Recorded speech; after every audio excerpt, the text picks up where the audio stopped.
देखिए क्या होता है, कुछ एक मोरल एक पॉइंट्स होते हैं और एक कॉमन सेंस होती है। सरकार ने कहा कि आपको एक बीमारी होने वाली है।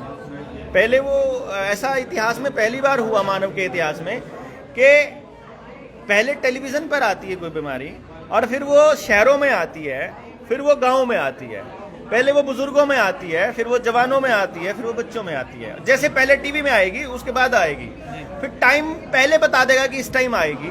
बिल गेट्स सबसे पहले बताएगा, फिर प्रधानमंत्री बताएगा और फिर वो जो डॉक्टर है वो बताएगा। फिर वो कहेंगे कि अच्छा ठीक है, मैं बीमार हूं तो मुझे पता होगा ना। वो कहेगा नहीं, तेरे को बीमारी है, तेरे को पता नहीं चलेगा।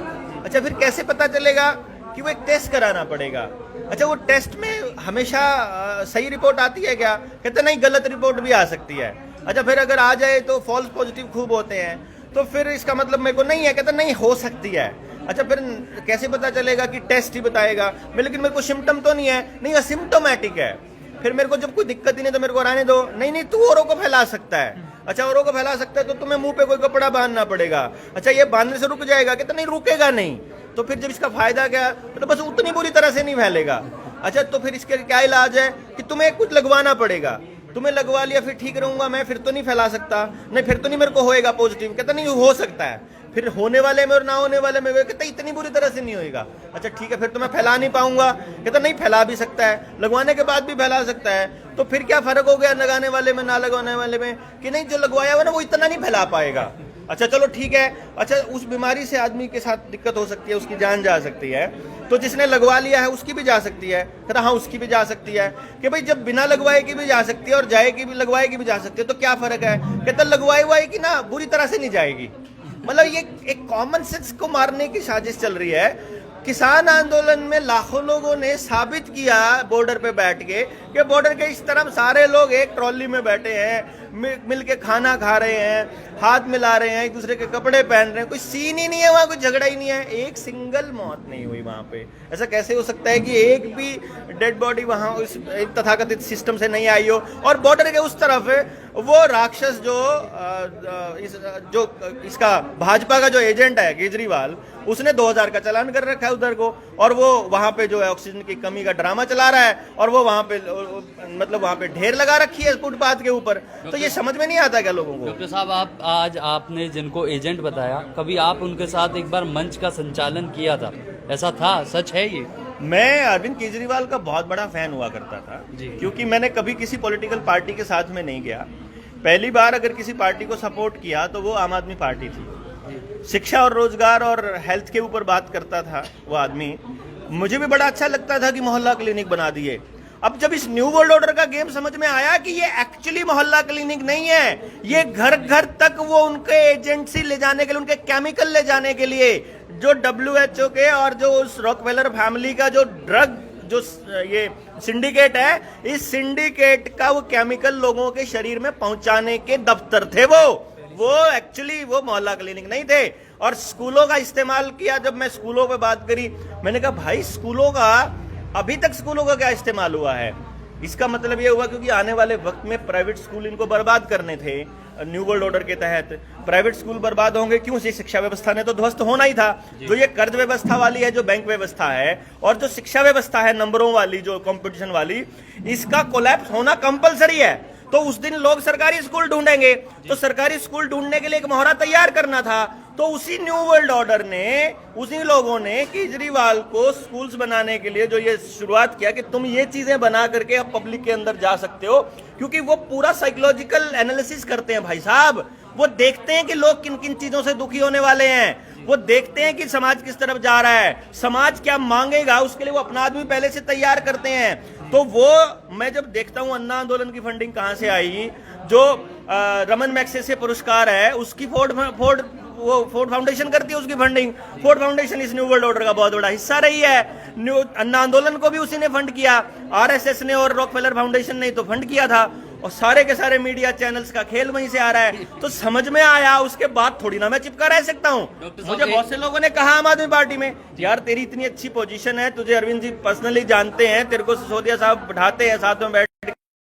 मैंने कहा भाई देखो बात सुनो, आप क्या ले लोगे, हम लोग क्या ले लेंगे? मान लो मारना बोलते हैं, वो पानी मार के क्या कर लेंगे हम लोग?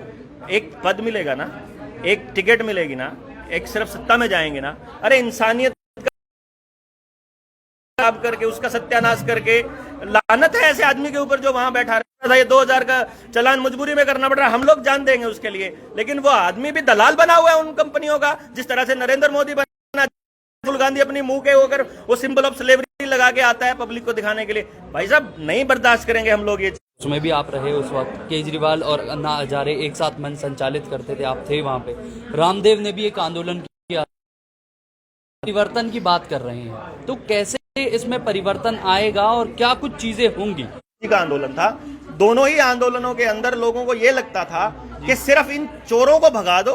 कांग्रेस अभी फिर से जब भाजपा ने इतनी मतलब ऐसा दम घोट दिया है, गले तक पैर रख के नहीं लेके जाना आपने, मतलब हमारा ये एजेंडा नहीं रहेगा कि हमने किसी को भगाना है, हमारा ये भी एजेंडा नहीं रहेगा कि हमने किसी को लाना है।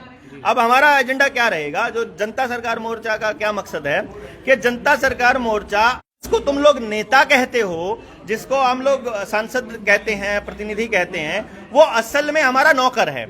आपको ये पता होना चाहिए कि अपनी नौकर, जब आप अपने किसी संस्था के अंदर नौकर लगाने के लिए आप चाहिए क्वालिफिकेशन क्या होनी चाहिए, इसी तरह से आपको अपना वो नौकर जो संसद में भेजना है, विधानसभा भेजना है, उसकी भी क्वालिफिकेशन हम यहाँ से बताएंगे।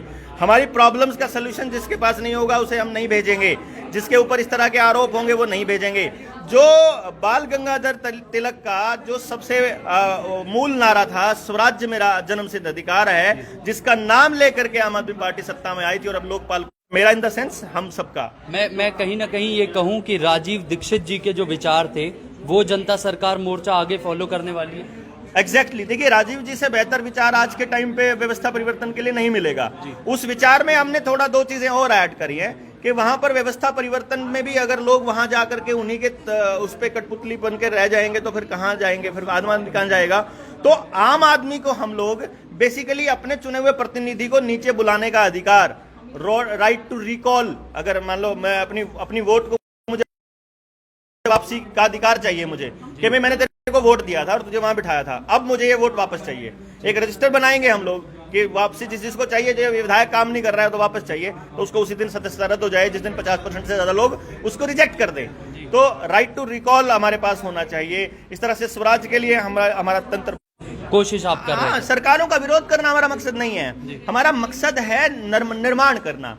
उसमें व्यक्ति निर्माण भी है, उसमें समाज निर्माण भी है। और निर्माण की प्रक्रिया क्योंकि स्लो प्रोसेस है, एक ऐसी प्रोसेस नहीं है कि आपने ऐसे चुटकी बजाई है, आपने कोई आंदोलन किया और हो गया, तो हमें वो व्यक्ति निकालने पड़ेंगे जो स्पेशलिस्ट हैं, जो समाज के लिए सोचते हैं, जिनके अंदर मानवता के लिए दर्द है, जो वाकई में समाज के लिए कुछ करना चाहते हैं, और फिर उनको उन लोगों से मिलवाएंगे जो अपने अपने एरियाज में लगे हुए हैं। बस अपना तो रोल इतना सा है ना, मेरे इस चेहरे का रोल इतना सा है कि इसको लोग पहचानने लग गए हैं और लोग सुनने लग गए हैं, बस इतना सा रोल है इसमें। आप ये देवेंद्र बल्हारा का इससे बड़ा रोल नहीं होएगा जनता सरकार मोर्चा में। आप ये मान सकते हो कि जनता सरकार मोर्चा का प्रेस प्रवक्ता बना दिया इन लोगों ने, तो वो बन के अपन काम कर रहे हैं। डॉक्टर साहब एक और सवाल, मैं आखिरी सवाल ये कहूंगा, और मुझे थोड़ा सा ये भी बताइए कि राजीव दीक्षित जी की मौत का कारण आज तक किसी को पता नहीं चला। क्या लगता है कि कभी बल्हारा के साथ ऐसी स्थिति आ सकती है, या उनको ऐसा थ्रेट लोग दे सकते हैं? क्या कभी हो सकता है ऐसा, आप मानते हैं? जिस दिन देवेंद्र बल्हारा या कोई भी राजीव दीक्षित या लाल बहादुर शास्त्री जिस दिन भी व्यवस्था के लिए खतरा बन गया, उसी दिन उसका वही हश्र होना है जो रॉबर्ट एफ कैनेडी का हुआ था, जॉन एफ कैनेडी का हुआ था। वो तो राष्ट्रपति रहते हुए नहीं बच पाए, लाल बहादुर शास्त्री प्रधानमंत्री रहते हुए नहीं बच पाए, तो हम किस खेत की मूली है भाई? हमारा कोई सीन नहीं है। हम व्यवस्था के लिए खतरा बन जाएंगे अगर अकेला आदमी खतरा बन जाएगा, पर हमने अगर हजारों हजार देवेंद्र बल्हारा खड़े कर दिए, हजारों हजार राजीव दीक्षित खड़ी कर दिए, किस किस को मारेंगे फिर ये? तो इसलिए अपने बचने का एक ही रास्ता है कि बहुत सारी कॉपीज तैयार कर दो, अपन बचे रह जाएंगे। वो वही आग वहां लगा दो तो हमारे वाले को, अब मान लो तिल्ली जो है वो मोमबत्ती जला के बुझ जाए, क्या फर्क पड़ता है? मोमबत्ती आगे और मोमबत्तियां जला लेगी। तो अपना मकसद है और राजीव दीक्षित राजीव दीक्षित जी को तो कहाँ, और देवेंद्र बल्हारा जैसे लोग खड़े करना, और सुशील भाई जैसे लोग खड़े करना, सुनील शर्मा जो जैविक खेती पे काम कर रहा है उसके जैसे लोग खड़े करना, कि जो इसी मुद्दे पर लगातार काम कर रहे हैं और समाज के लिए कुछ ना कुछ देने का काम कर रहे हैं। तो यही हमारा मकसद रहेगा। देखिए, मैं भी अपने दर्शकों को बताना चाहूंगा कि डॉक्टर बल्हारा से मिलने से पहले काफी सारे सवाल मेरे जहन में थे जो अभी मैं शायद पूछ ही चुका हूँ ऑलमोस्ट। और मुझे ऐसा लग रहा है कि जनता सरकार मोर्चा अपनी एक स्थिति किस तरह कायम करेगी वो तो आने वाली चीज़ें बताएंगी, लेकिन अभी के लिए मेरी भी इनको जनता सरकार मोर्चा को ढेर सारी शुभकामनाएं। वो आगे अपना काम करें, जैविक खेती और जो भी एक निजीकरण से लेकर जितने भी कुछ चीज़ें थी उनके खिलाफ जैसे राजीव दीक्षित जी खड़े होते थे, हो सकता है ये भी खड़े हो।